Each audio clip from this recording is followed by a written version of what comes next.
کہ ہم دروازے کھٹکھٹا سکتے تھے، مگر جب ظلم کا کوڑا انصاف کرنے والوں کے ہاتھ میں آ جائے، حکومت کرنے والوں کے ہاتھ میں آ جائے، اور جو ظالم ہے وہی منصف بن جائے، تو پھر مظلوم فریاد کرے تو بھی کس سے کرے، مظلوم جائے تو کس کے پاس جائے؟ دنگا کرنے والا، فساد کرنے والا کون؟ ساری دنیا کو معلوم ہے۔ کس کے جلوس میں ماں بہن کی گالیاں دی گئیں، ویڈیو موجود ہے، زمانہ شاہد ہے۔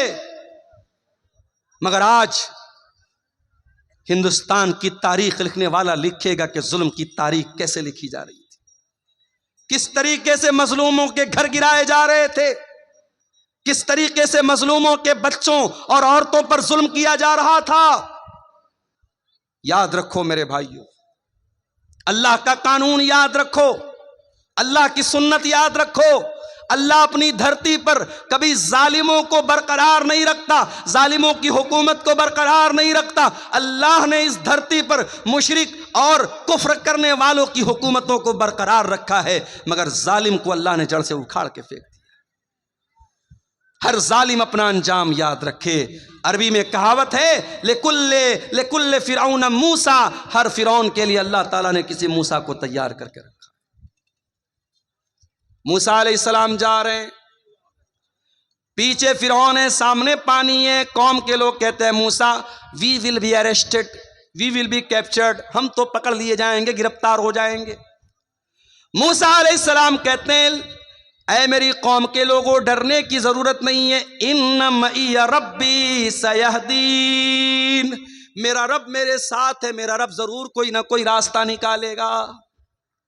یہ جو ایمان تھا موسیٰ علیہ السلام کے دل میں، اے بھارت کے مسلمانوں، اے ہندوستان کے مسلمانوں، یہ ایمان اپنے دل میں پیدا کرو۔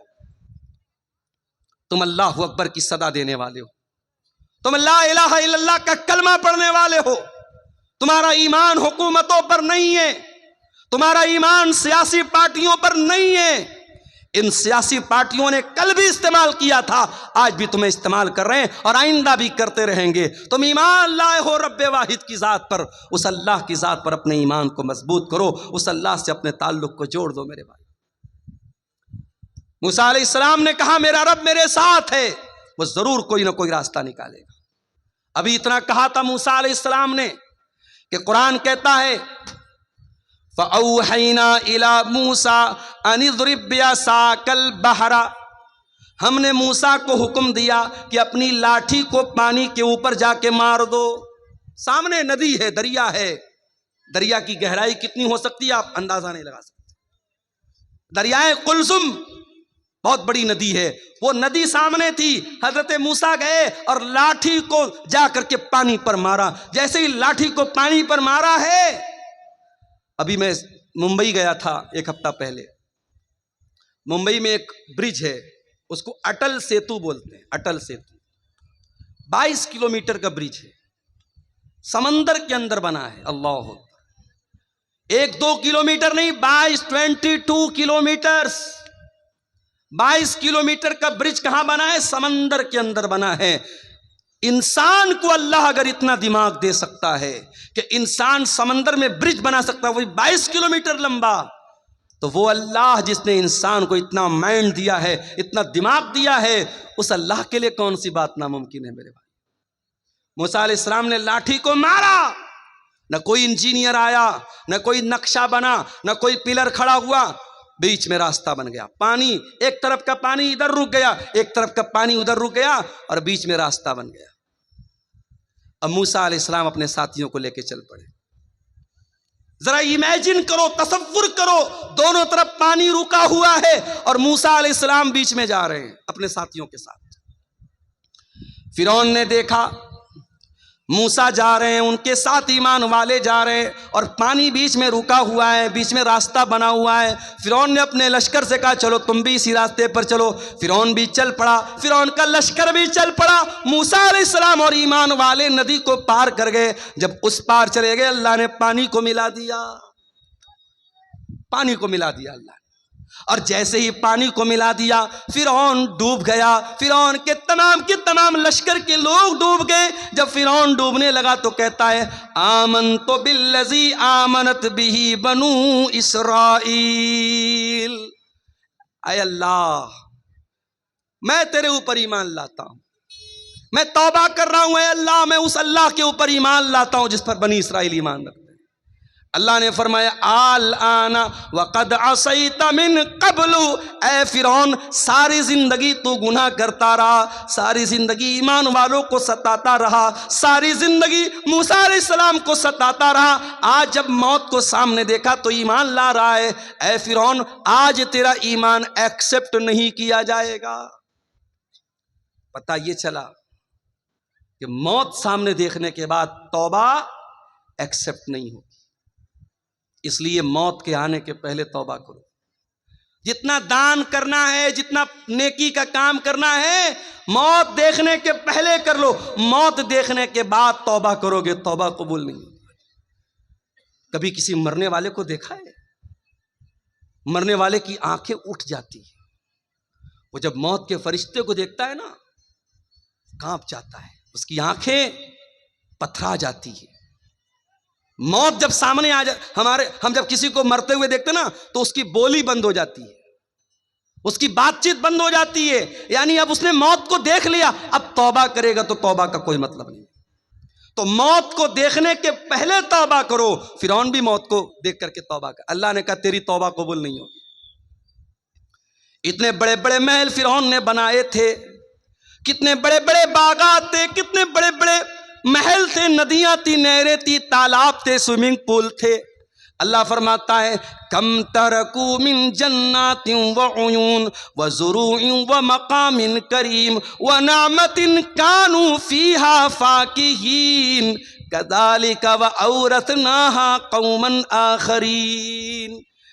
فرعون کے پاس کتنے بڑے بڑے باغات تھے، محل تھے، کتنے عیش و آرام سے رہا کرتا تھا، آج اس کے محل میں کوئی اور رہ رہا ہے، اس کے باغ کا پھل کوئی اور کھا رہا ہے، اس کی نہر کا پانی کوئی اور پی رہا ہے۔ فما بکت علیہم السماء والارض وما كانوا منذرین۔ آج فرعون مر گیا، نہ آسمان رو رہا ہے نہ زمین رو رہی ہے، کوئی رونے والا بھی نہیں، کوئی آنسو بہانے والا بھی نہیں ہے۔ ایسی موت ہوئی، کوئی آنسو بہانے والا بھی۔ تو ایسی موت مت مرو میرے بھائی، مرنا تو سب کو ہے، یہ زمین، یہ جائیداد، یہ پراپرٹی سب یہیں رہ جائے گی، اس دنیا کی کوئی حقیقت نہیں ہے۔ وَمَا الْحَيَاةُ الدُّنْيَا إِلَّا مَتَاعُ الْغُرُورِ، یہ دنیا دھوکے کا سامان ہے، بہت دھوکے باز ہے دنیا۔ انسان گناہ کرتا ہے، اسے لذت ملتی ہے، اسے مزہ آتا ہے، موبائل پر گندا ویڈیو دیکھا مزہ آیا، کسی لڑکی کو چھیڑ دیا مزہ آیا، شراب کے 2-4 پیگ لگا لیے مزہ آیا، زنا کر لیا مزہ آیا، مگر 10 منٹ کے بعد، 1 گھنٹے کے بعد، 1 دن کے بعد گناہ کا یہ خمار اترے گا، تب احساس ہوگا میں نے کیا کر دیا، میں نے کیا کر دیا، میں نے کس کو ناراض کر دیا، میں نے یہ کیا کر دیا۔ احساس ہوگا میرے بھائی، اگر دل میں ایمان ہے گناہ کے بعد ایک نہ ایک بار احساس ہوگا، گناہ کے اندر لذت ہے، گناہ کے اندر مزہ ہے، مگر گناہ انسان کو برباد کر دیتا ہے۔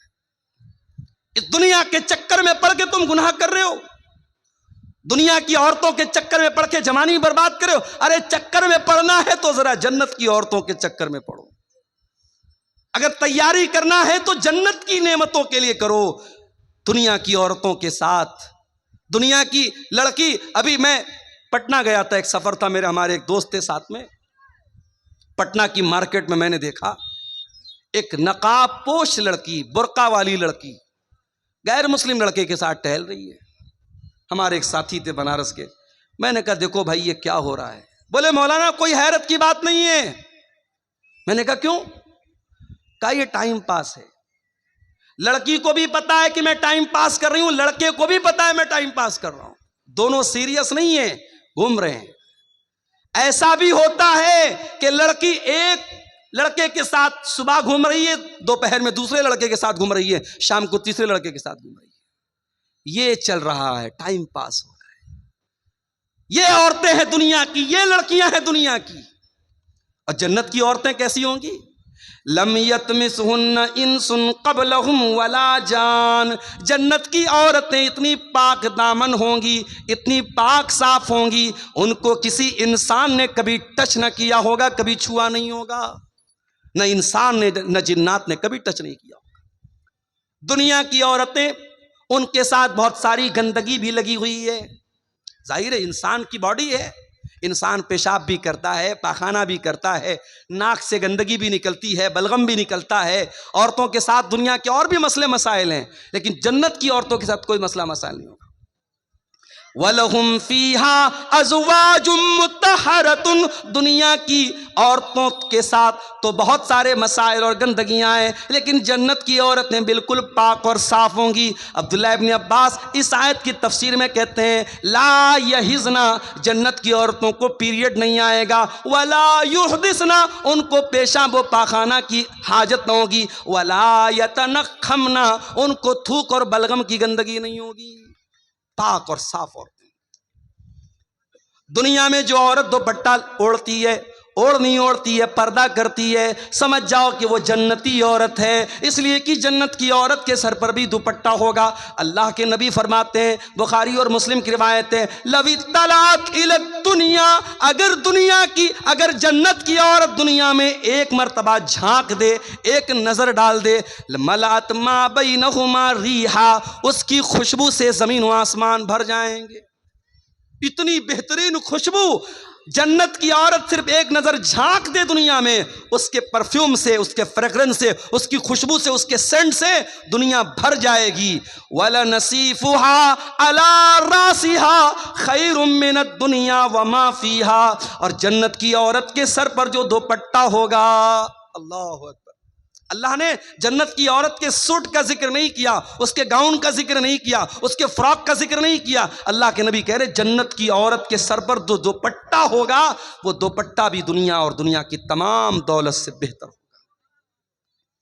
آج میں منگل بازار میں کچھ مارکیٹنگ کرنے گیا، تو ہم لوگ تو بنارس کے لوگ ہیں نا، بنارس میں کپڑا بنتا ہے، تو ہم لوگ کپڑے کو ہاتھ لگا کے سمجھ جاتے ہیں کہ کپڑا کی کوالٹی کیا ہے۔ جو بنارس کے انصاری لوگ ہیں، جن کو جلہا کہتے ہیں، تو وہ کپڑے کا کاروبار ہی کرتے، تو ان کو معلوم ہے کہ کپڑے کی کوالٹی کیا ہوتی ہے۔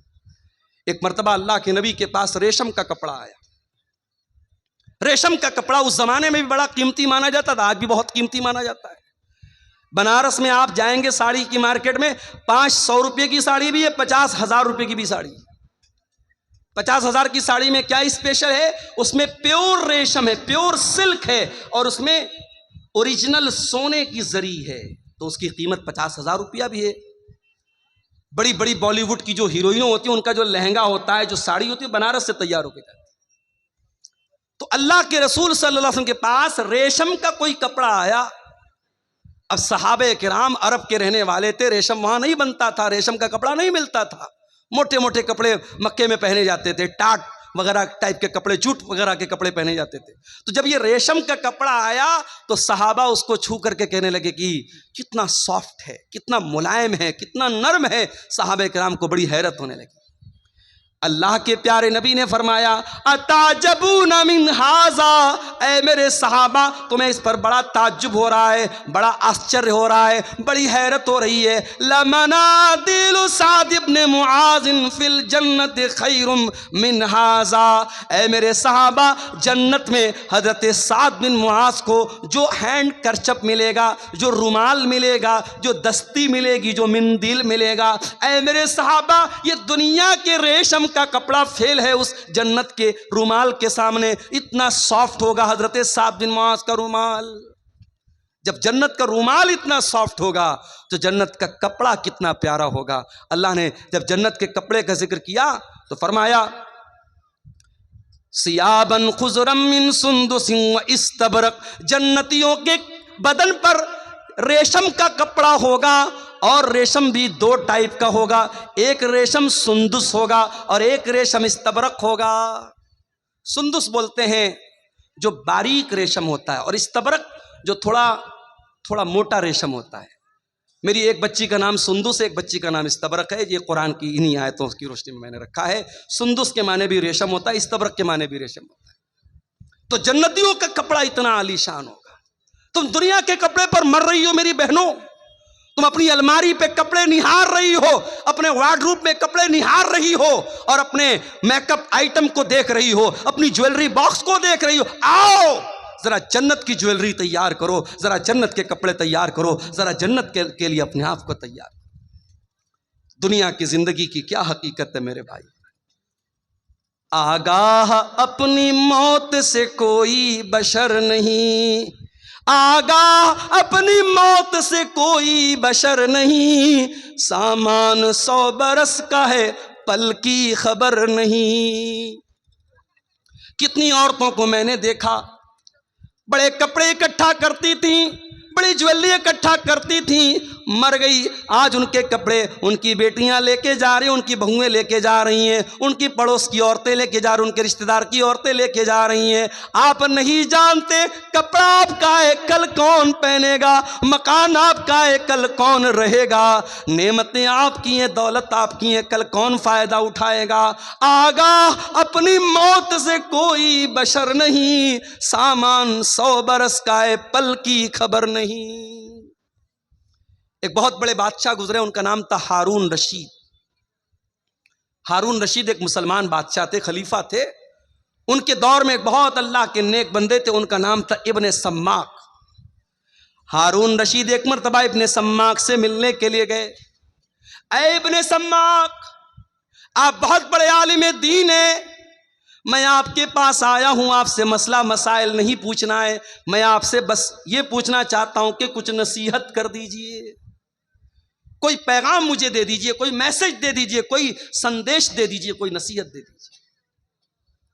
ابن سماک نے کہا اے امیر المومنین، سپوز کر لیجئے، تصور کر لیجئے کہ آپ ایک صحرا میں جا رہے ہیں، ایک ریگستان میں جا رہے ہیں، کھانا ختم ہو گیا، پانی ختم ہو گیا، آپ کو بڑی زور کی پیاس لگ گئی اور دور دور تک پانی نہیں مل رہا ہے۔ آپ جیسے جیسے آگے بڑھ رہے ہیں، آپ کا گلا سوکھ کر کے کانٹا ہو رہا ہے اور پیاس سے آپ کا برا حال ہو رہا ہے۔ اتنے میں ایک آدمی آتا ہے اور اس کے پاس ایک پیالہ پانی ہے۔ اس نے کہا اے خلیفہ، میں آپ کو ایک پیالہ پانی دینے کو تیار ہوں، شرط یہ ہے کہ آپ اپنی آدھی بادشاہت مجھے دے دیں۔ تو اے بادشاہ سلامت، اے امیر المومنین، کیا آپ اپنی بادشاہت کو بچائیں گے یا اس کو بادشاہت دے کر کے پانی لے لیں گے؟ ہارون رشید نے تھوڑی دیر سوچا، کہا کہ اے ابن سماک، میں بادشاہت دے دوں گا، پانی لے لوں گا، کیونکہ جان بچانا ضروری ہے، میری جان جا رہی ہے پیاس کے مارے، میں آدھی بادشاہت دے دوں گا اور پانی لے لوں گا۔ ابن سماک نے کہا اے بادشاہ سلامت، اب سپوز کر لو وہ پانی آپ نے پی لیا، اب وہ پانی آپ کی باڈی میں جا کر کے اٹک گیا، اب آپ کو زور کی پیشاب لگ گئی، لیکن پیشاب کے راستے سے پیشاب نہیں نکل پا رہا ہے، آپ بے حال ہو گئے، آپ کو اپنی زندگی خطرے میں نظر آنے لگی، آپ پیشاب کے رک جانے سے آپ پریشان ہیں۔ اتنے میں ایک دوسرا آدمی آتا ہے اور وہ کہتا ہے اے امیر المومنین، آپ کو میں ایسی دوا دے دوں گا کہ آپ کا پیشاب نکل آئے گا، آپ ریلیکس فیل کریں گے، آپ کا درد ختم ہو جائے گا، شرط یہ ہے کہ آپ اپنی باقی آدھی بادشاہت مجھے دے دیں۔ تو اے بادشاہ سلامت، کیا آپ اپنی جان بچائیں گے یا اس کو اپنی بادشاہت دے دیں گے؟ ہارون رشید نے کہا کہ میں اپنی آدھی بادشاہت دے دوں گا اور اس سے وہ دوا لے لوں گا تاکہ میرا پیشاب ہو جائے، میری تکلیف دور ہو جائے، میری جان بچ جائے۔ ابن سماک نے کہا بس اے ہارون رشید، فانظر یا امیر المومنین الی ملکی کا حاضت طویل والعریض، اے بادشاہ سلامت، اتنی لمبی چوڑی آپ کی بادشاہت ہے، لا تساوی شربتن و بولتن، اتنی بڑی بادشاہت کی کیا حیثیت ہے کہ پیشاب کے چند قطرے اور پانی کے چند قطروں کی ویلو آپ کی ساری حکومت کے برابر ہے۔ اے بادشاہ سلامت، کبھی اس حکومت پر ناز نہ کرنا، کبھی غرور نہ کرنا، اگر وقت پڑ گیا تو پانی کے چند قطروں کے برابر آپ کی بادشاہت ہے اور پیشاب کے چند قطروں کے برابر آپ کی بادشاہت ہے۔ میرے بھائیوں، یہ ہے دنیا کی حقیقت، دنیا کے پیچھے مت مرو میرے بھائیوں، ہر جمعہ کے دن آپ سنتے ہیں امام صاحب سورہ اعلیٰ کی تلاوت کرتے ہیں، بل تؤثرون الحیات الدنیا والآخرۃ خیر وابقی۔ میرے بندو تم دنیا کی زندگی کو ترجیح دیتے ہو، تم دنیا کی زندگی کو اوپر رکھتے ہو، جبکہ آخرت کی زندگی زیادہ بہتر اور زیادہ باقی رہنے والی ہے، تمہیں تو آخرت کی تیاری کرنا چاہیے۔ اب سوال پیدا ہوتا ہے کہ کیا ہم دنیا میں نہ رہیں، دنیا کا حق ادا نہ کریں، بیوی کا حق ادا نہ کریں، بچوں کا حق ادا نہ کریں؟ نہیں، یہ اسلام کی تعلیم نہیں ہے۔ ہمیں دنیا میں رہنا ہے، ہمیں بیوی کا حق بھی ادا کرنا ہے، ہمیں بچوں کا حق بھی ادا کرنا ہے، ہمیں ماں باپ کا حق بھی ادا کرنا ہے، لیکن ہمیں دل نہیں لگانا ہے دنیا سے۔ جگہ جی لگانے کی دنیا نہیں ہے، یہ عبرت کی جا ہے تماشا نہیں ہے۔ دل لگاؤ تو جنت سے لگاؤ، دل لگاؤ تو آخرت سے لگاؤ، دنیا دل لگانے کا ٹھکانہ نہیں ہے۔ دنیا میں کیسے رہنا ہے؟ اللہ کے پیارے نبی عبداللہ ابن عمر کا کندھا پکڑ کر کے کہتے ہیں، کن فی الدنیا کانک غریب، اے عبداللہ دنیا میں ایسے زندگی گزارو جیسے پردیسی زندگی گزارتا ہے۔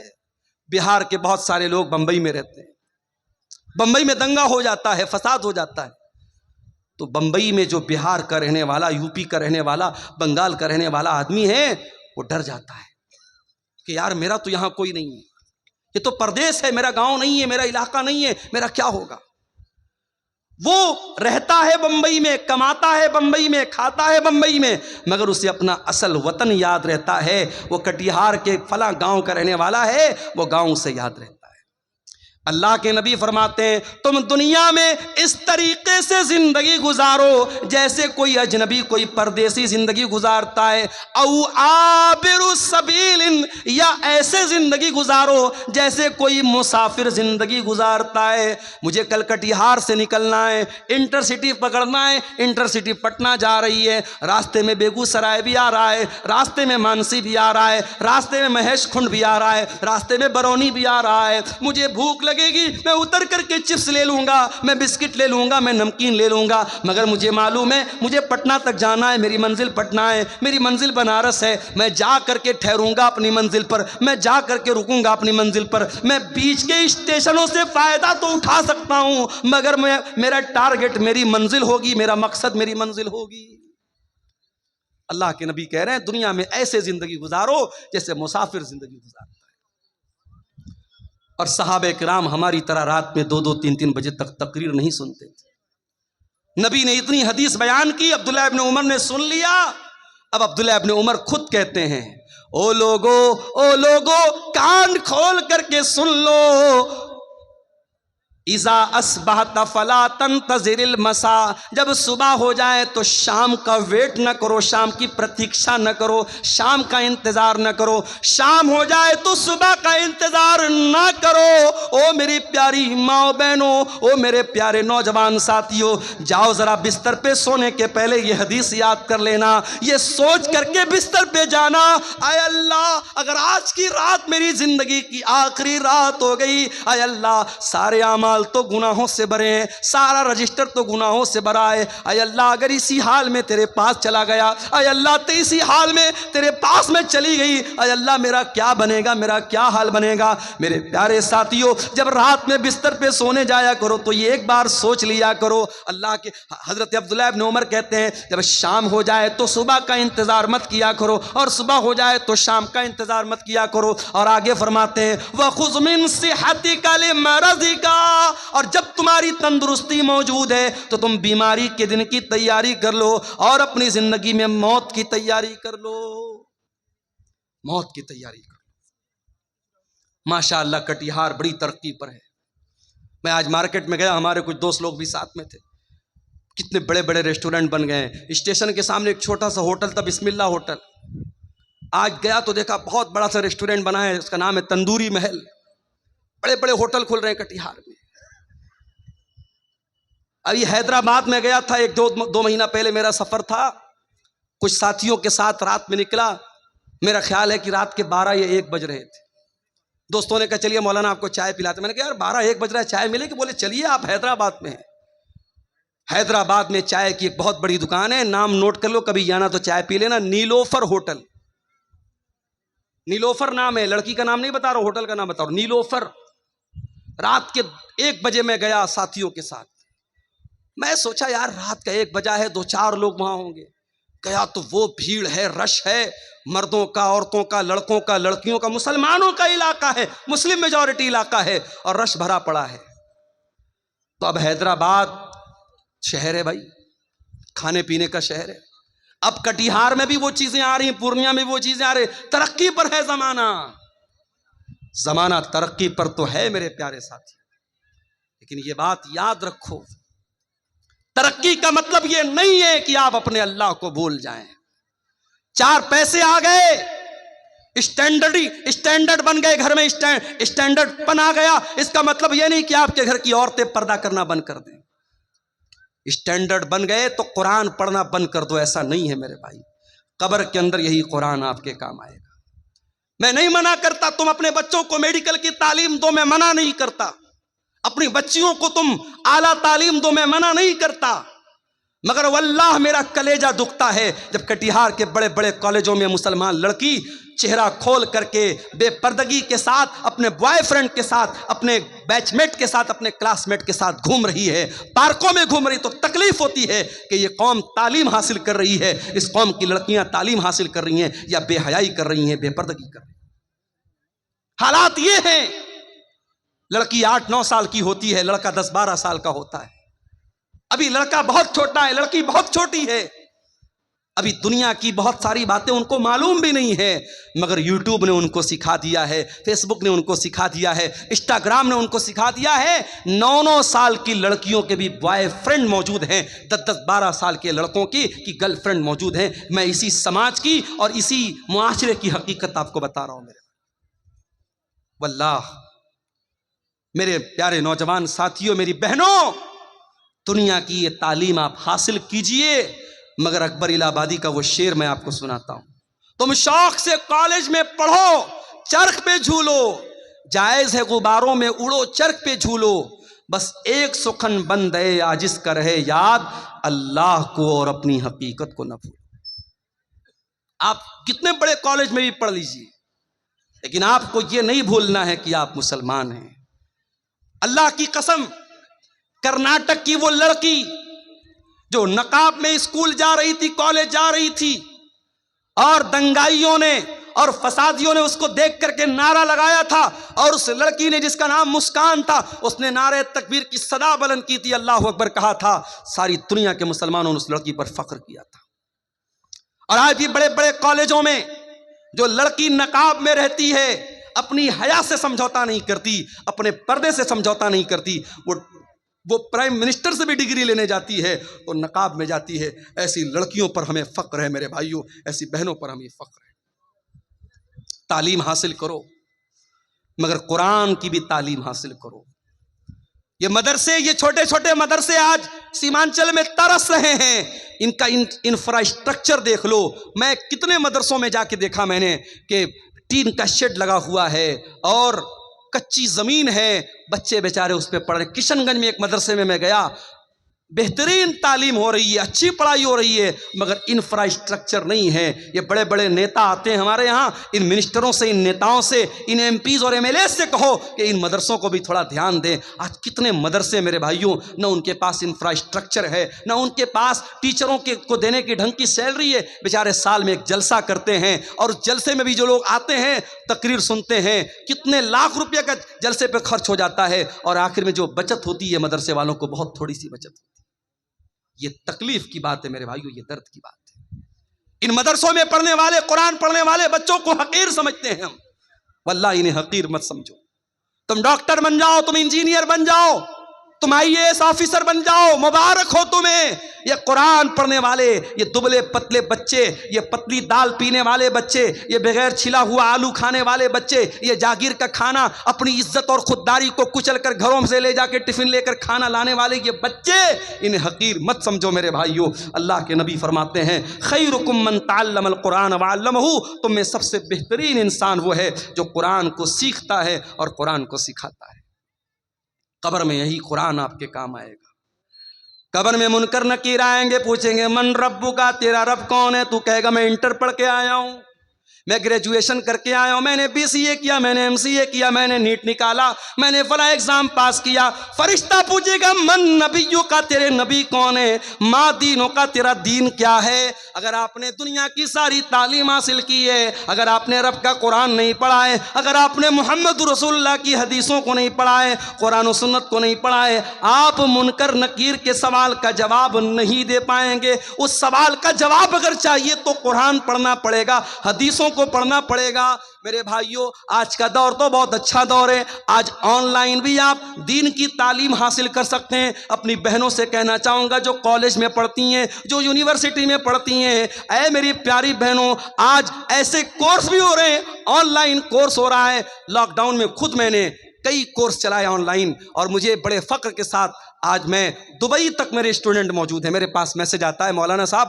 میں آپ کا اسٹوڈنٹ ہوں۔ لڑکیوں کا، میری مسلمان بہنوں کا بھی کبھی کبھی فون آتا ہے، بڑی خوشی ہوتی ہے کہ جب وہ کہتی ہیں کہ میں نے آپ سے آن لائن کورس تعلیم حاصل کی تھی۔ آج مدرسے کی چار دیواری کے اندر بیٹھ کر کے دین کی تعلیم اگر دینا پاسبل ہے تو آن لائن بھی آپ تعلیم حاصل کر سکتے ہیں اور تعلیم دے سکتے ہیں۔ میرے پیارے ساتھیوں، دنیا کا جتنا علم حاصل کرنا ہے کر لو، مگر قبر میں جو کام آنے والا علم ہے وہ آخرت کا علم ہے، وہ قرآن و سنت کا علم ہے۔ اور اللہ تعالیٰ قرآن میں کہتا ہے یعلمون ظاہرا من الحیات الدنیا، میرے بہت سارے بندے ایسے ہیں جن کے پاس دنیا کی تو بہت نالج ہے لیکن آخرت کے معاملے میں غافل ہیں۔ کہیں ایسا نہ ہو میرے بھائیوں، دنیا کی ڈگریاں تو ہمارے پاس ہوں، دنیا کا علم تو ہمارے پاس ہو، مگر آخرت کے معاملے میں ہم زیرو ہوں، آخرت کی ہمیں کوئی نالج نہ ہو۔ امام حسن بصری کہتے ہیں کہ کچھ لوگ اتنے ماہر ہوتے ہیں، اتنے قابل ہوتے ہیں کہ اپنے انگلی کے ناخن پہ رکھ کے بتا دیتے ہیں کہ دینار کا وزن کتنا ہے۔ اتنے ماہر ہوتے ہیں، اپنے دنیا کے معاملے میں اتنے قابل ہوتے ہیں، لیکن 2 رکعت نماز پڑھنے کا طریقہ ان کو نہیں آتا۔ اسی کٹیہار میں مجھے یاد ہے، نماز پڑھنے کے لیے بیٹھا، پیچھے سے ایک آدمی آتا ہے، اس کو کسی نے بتایا کہ عبدالغفار صاحب نماز پڑھ رہے ہیں، جاؤ ان کے ساتھ پڑھ لو۔ نماز ختم ہو چکی تھی، میں بعد میں آیا تھا، میں اپنی الگ نماز پڑھ رہا تھا۔ اب وہ آدمی آیا تو اس کو یہ بھی پتہ نہیں کہ دائیں کھڑا ہونا ہے کہ بائیں کھڑا ہونا ہے، یہ بھی نہیں معلوم۔ کتنے علاقوں میں جاتا ہوں، میں مسافر ہوں، ظہر کی نماز کا ٹائم ہے، مسجد کے امام صاحب نے کہا مولانا صاحب آپ نماز پڑھا دیجیے۔ میں کہتا ہوں بھائی میں مسافر ہوں، رہنے دیجیے۔ نہیں مولانا آپ آئیں، آپ پڑھا دیجیے۔ میں اعلان بھی کر دیتا ہوں کہ میں مسافر ہوں، میں 2 رکعت پڑھوں گا، آپ لوگ پوری کر لیجیے گا۔ اس کے باوجود بہت سارے لوگ سلام پھیر دیتے ہیں اور پھر تاکنے لگتے ہیں، اور پھر ان کو سمجھ میں آتا ہے باقی لوگ 2 رکعت پڑھ، تو وہ بھی جلدی جلدی اٹھ کے پڑھنے لگتے ہیں۔ معلومات نہیں ہے میرے بھائی، جبکہ ہر جلسے میں جا رہے ہیں، ہر تقریر سن رہے ہیں، اتنی تقریریں سیمانچل میں ہو رہی ہیں، مگر دین کی جو تعلیم ہے میرے بھائیوں، جو قرآن کا درس ہے، جو نماز کا طریقہ ہے، جو عقیدے کی موٹی موٹی باتیں ہیں، وہ آج میں گاؤں گاؤں جاتا ہوں تو میں دیکھتا ہوں وہ چیزیں بھی ہمیں نہیں معلوم۔ ہم بڑے فخر کے ساتھ پورے انڈیا میں ہم بیان کرتے ہیں کہ یہ شیرسابادی ایک قوم ہے، جو سیمانچل کے اندر یہ قوم ہے، اور 90% یہ قوم اہل حدیث قوم ہے، مگر آج شیرسابادیوں میں بھی تعویذ پہنا جا رہا ہے۔ آج شیرسابادیوں میں بھی بعض بستیوں میں قبر پرستی شروع ہو گئی ہے، تعویذ اور گنڈا شروع ہو گیا ہے، حرام قسم کی جھاڑ پھونک شروع ہو چکی ہے۔ کیوں؟ کیونکہ عقیدہ مضبوط نہیں ہے، توحید مضبوط نہیں ہے، دین کا علم نہیں ہے۔ میرے پیارے ساتھیوں، دین کا علم حاصل کرو، دین کا علم ہی آپ کو قیامت کے دن بھی کام آئے گا اور قبر میں بھی کام آئے گا۔ میں منع نہیں کرتا، آپ دنیا کی ترقی حاصل کیجئے، دنیا کو کامیاب بنائیے، مگر قرآن ہمیں جو دعا سکھاتا ہے ربنا آتنا فی الدنیا حسنہ وفی الآخرۃ حسنۃ وقنا عذاب النار، اے اللہ تو دنیا کی بھی بھلائی ہم کو عطا فرما دے اور آخرت کی بھلائی بھی ہم کو عطا فرما دے، اور جہنم کی آگ سے ہم کو بچا لے۔ دنیا میں آپ ترقی کریں، اسلام کو کوئی اعتراض نہیں ہے، مگر دنیا کی 50 سال کی زندگی میں آپ ترقی کر لیں، پیسہ کما لیں، نام کما لیں، اس سے امپورٹنٹ بات یہ ہے، اس سے اہم بات یہ ہے کہ جو پرماننٹ لائف ہے، جو فار ایور ہے، جو ہمیشہ رہنے والی زندگی ہے، میرے بھائیوں اس زندگی کے لیے آپ نے کیا تیاری کی ہے، اس پر آپ محنت کیجئے۔ اللہ کے نبی صلی اللہ علیہ وسلم ایک دعا کیا کرتے تھے، بڑی پیاری دعا ہے، میں آپ کو بتا رہا ہوں، اگر آپ کو یاد کرنا ہے، دعا کی ایک پتلی سی کتاب آتی ہے، نام نوٹ کر لیجئے، حصن المسلم۔ یہ کتاب آپ کو کہیں بھی مل جائے گی، اگر موبائل آپ کے پاس موجود ہے، اس کے پلے اسٹور میں جا کے آپ ٹائپ کیجئے حصن المسلم، مسلم تو یہ کتاب وہاں پر بھی آپ کو مل جائے گی۔ اللہ کے نبی بڑی پیاری دعا کرتے تھے، اللہم اصلح لی دینی الذی ہوا عصمت امری واصلح لی آخرتی التی واصلح لی دنیایا التی فیہا معاشی۔ اے اللہ میرے دین کو صحیح کر دے، میرے دین کی اصلاح کر دے، کیونکہ دین ہی میرے معاملے کی بنیاد ہے، اور اے اللہ میری دنیا کو بھی تو اچھا کر دے، کیونکہ مجھے زندگی دنیا میں گزارنا ہے۔ وَأَصْلِحْ لِي آخِرَتِي الَّتِي إِلَيْهَا مَعَادِي، اور اے اللہ میری آخرت کو بھی تو درست کر دے، کیونکہ مرنے کے بعد مجھے لوٹ کر کے آخرت کی طرف جانا ہے۔ وَاجْعَلِ الْحَيَاةَ زِيَادَةً لِي فِي كُلِّ خَيْرٍ، اور اے اللہ میری زندگی کو ایسا بنا دے کہ زندگی میں ہر آنے والا دن پیچھے والے دن سے بہتر ہو، ہر دن کوئی نیا نیکی کا کام کروں، کوئی اچھا کام کروں۔ اسی کٹیہار کے ایک علاقے کے لوگوں نے مجھے بتایا کہ پر ہیڈ وہ 10 روپیہ کلیکشن کر رہے ہیں۔ 10 روپے کی آج کے زمانے میں کوئی ویلیو نہیں، لوگ پان کھا جاتے ہیں 10 روپے کا۔ پریوار میں اگر 5 لوگ ہیں 6 لوگ ہیں، 10 روپیہ وہ سب سے کلیکشن کر رہے ہیں پورے گاؤں سے، اور اس طریقے سے 1 سال لوگوں نے کلیکشن کیا ہے۔ گاؤں کا نام مجھے یاد نہیں ہے، اس گاؤں کے لوگوں نے مجھے بتایا، ابھی شام کو مجھ سے ملاقات ہوئی تھی، کہ ہر مہینے 40,000 50,000 روپیہ کلیکشن کر رہے ہیں، اور 1.5 سال میں انہوں نے 16-17 لاکھ روپے اکٹھا کر لیا ہے۔ ایک بڑا فنڈ ہو گیا ہے، مسجد کا کوئی مسئلہ آ جائے، قبرستان کا کوئی مسئلہ آ جائے، 10 روپیہ کوئی بھاری بھی نہیں پڑنے والا، ہر ہفتہ وہ وصول رہے ہیں، اور پوری ٹرانسپیرنسی کے ساتھ، پوری پاردرشتا کے ساتھ باقاعدہ ایک گروپ بنایا ہے، واٹس ایپ پر باقاعدہ میسج میں ہر ہفتہ بتا دیتے ہیں اتنا کلیکشن ہوا، اتنا اماؤنٹ آیا ہے۔ میرے پیارے ساتھیوں، یہ مدرسے جو آپ کے گاؤں گاؤں میں مکتب چل رہے ہیں، یہ سال میں جلسہ کر کے چھوٹے چھوٹے بچوں کو آٹو پر بٹھا کے جو بھیک مانگتے ہیں ہم، اس سے تو بہتر ہے اس طریقے کی کوئی ہم شکل نکالیں کہ 10 روپیہ بھی اگر ہم ہر پریوار کے ہر ممبر سے لیں اور ایک بڑی رقم اکٹھا ہو جائے، ہم اچھی سیلری دیں اور اچھے علماء کو اور اچھے ٹیچروں کو ہم رکھیں، ہماری قوم کے بچے قرآن و حدیث پڑھیں۔ یہ مجھے بڑا اچھا لگا، یہ کرنے کا کام لگا جو آپ کے سیمانچل میں یہ کام کیا جا سکتا ہے۔ مجھے تکلیف ہوتی ہے میرے بھائیوں، آج اپنے کھانے پر پہننے پر، مجھے اسی شیرسا وادی سماج کے لوگوں نے بتایا کہ آج شیرسا وادیوں میں ایسے بھی گاؤں ہیں جہاں شادیوں میں ڈی جے بج رہا ہے، مسلمان آدمی کی شادی ہے، اہل حدیث کی شادی ہے، شیرشاہ بادی کی شادی ہے، اور شادی میں ڈی جے بج رہا ہے، باپ بھی بے شرم لوگوں کی طرح ناچ رہا ہے، ماں بھی بے شرم لوگوں کی طرح ناچ رہی ہے، یہ ناچ گانا ہو رہا ہے۔ میرے پیارے ساتھیوں، اللہ کا عذاب نہیں آئے گا تو کیا آئے گا؟ یہی وہ دور تھا، اللہ کے پیارے نبی نے بتایا تھا کہ میری امت پر وہ دور آئے گا، خسفن و قصفن و مسخن، میری امت کے لوگوں کو زمین میں دھسا دیا جائے گا، میری امت کے لوگوں پر آسمان سے پتھر برسیں گے، اور میری امت کے لوگوں کو سور اور بندر بنا دیا جائے گا۔ ایسا دور آئے گا۔ صحابہ نے کہا اللہ کے نبی ایسا دور کب آئے گا؟ آپ نے فرمایا اذا ظہرت القینات والمعازف، جب ناچنے گانے والیاں مسلمانوں کے گھروں میں آ جائیں گی، وشربت الخمور، اور مسلمان شراب پینے لگے گا۔ ارے شراب تو بہت ہلکی چیز ہو گئی، آج آپ کے کٹیہار اور کشن گنج کی رپورٹ میرے پاس موجود ہے، آج گانجا پی رہا ہے مسلمان کا بچہ، آج چرس کا نشہ کر رہا ہے مسلمان کا بچہ، آج ہیروئن کا نشہ کر رہا ہے مسلمان کا بچہ۔ آج یہ نشے ہماری قوم کو ڈبو رہے ہیں، ہماری قوم کے نوجوانوں کو برباد کر رہے ہیں۔ میرے پیارے ساتھیوں، اللہ کا عذاب اگر آ رہا ہے تو وجہ یہی ہے۔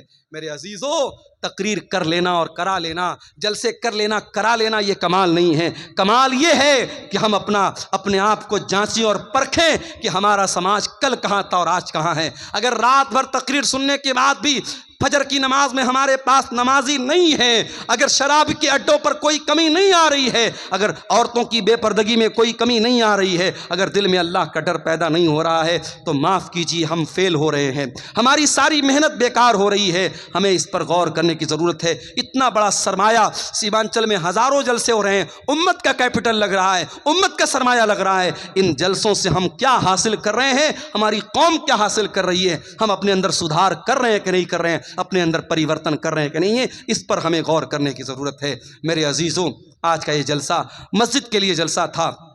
مجھ سے پہلے آپ نے علماء کی تقریریں بھی سنی، اور جو چندہ کرنے والے مولوی تھے ان کے ہاتھوں پر آپ نے چندہ دیا۔